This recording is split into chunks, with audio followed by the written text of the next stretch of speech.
ചിന്തകൾ കൊണ്ട് പുറകോട്ട് ചായാതെ പ്രവർത്തികൾ കൊണ്ട് മുന്നോട്ട് കുതിക്കാനുള്ള സമയം വന്നെത്തിയിരിക്കുന്നു. തിരഞ്ഞെടുപ്പ് പ്രചാരണത്തിനിടയിലായിരുന്നു ഇന്ത്യയുടെ ഭാവി പ്രധാനമന്ത്രി ഇനി വരുന്ന 5 വർഷത്തിനുള്ളിൽ ഭാരതം ചന്ദ്രനിൽ മനുഷ്യനെ ഇറക്കുമെന്ന വാഗ്ദാനം നടത്തുന്നത്. പിന്നീട് അങ്ങോട്ട് ഇന്ത്യൻ പ്രധാനമന്ത്രി നൽകിയ നിർദ്ദേശങ്ങൾ ISROയുടെ ചെയർമാൻ സൂര്യനാരായണന്റെ ഉറക്കം കെടുത്തി.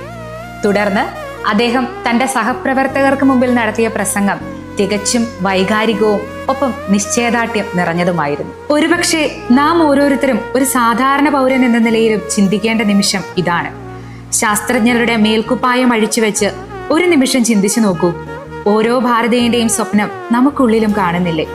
ഇന്ത്യൻ പതാക ചന്ദ്രന്റെ ഉപരിതലത്തിൽ പ്രൗഢിയോടെ നിൽക്കുന്നത് കാണാനുള്ള ആകാംക്ഷ നമുക്ക് ഓരോരുത്തർക്കുമില്ലേ? തീയതി ഇല്ലായിരുന്നുവെങ്കിൽ ഇപ്പോഴും മനുഷ്യൻ ചന്ദ്രനിൽ കാലുകുത്തില്ലായിരുന്നു.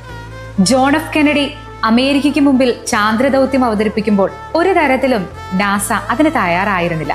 എങ്കിലും അവർക്ക് മുമ്പിൽ വെച്ചു നീട്ടിയ ലക്ഷ്യത്തിലേക്ക് എത്തിച്ചേരാൻ പല ഏജൻസികളുടെ സഹകരണത്തോടെ ഒരു മനസ്സോടെ പ്രവർത്തിച്ചതുകൊണ്ടാണ് അപ്പോളോ മിഷൻ 11 സാധ്യമായത്.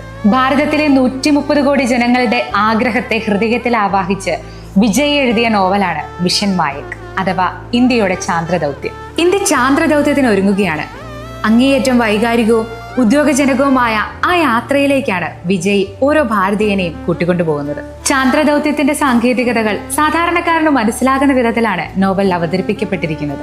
ഈയിടെയായി ഞാൻ വായിച്ച നോവലുകളിലെ കഥാപാത്രങ്ങളൊക്കെ മനസ്സിൽ തങ്ങി നിൽക്കുന്നുണ്ടെങ്കിലും ഒരു ദുഃഖം അവസാനിപ്പിച്ചാണ് അവയെല്ലാം കടന്നുപോയിട്ടുള്ളത്.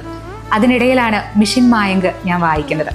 ഏറെ സന്തോഷത്തോടെയുള്ള കഥയുടെ നോവലിന്റെ പര്യവസാനം ഹൃദയത്തെ ആനന്ദിപ്പിക്കുന്നുണ്ട്. കാരണം ഉദയവർമ്മ ഭാരതത്തിന് വേണ്ടി ചാന്ദ്രദൗത്യം പൂർത്തിയാക്കി നാട്ടിൽ തിരിച്ചെത്തുമ്പോൾ ചിന്മയി പ്രണയിനി അയാളെ കാത്തിരിക്കുന്നുണ്ടായിരുന്നു. പ്രിയപ്പെട്ട എഴുത്തുകാരാ, നിങ്ങളുടെ നോവൽ വായിക്കുമ്പോൾ ഭാരതീയരുടെ വായനക്കാരുടെ കണ്ണ് നിറയുന്നുണ്ട് സന്തോഷം കൊണ്ട്. Thank you.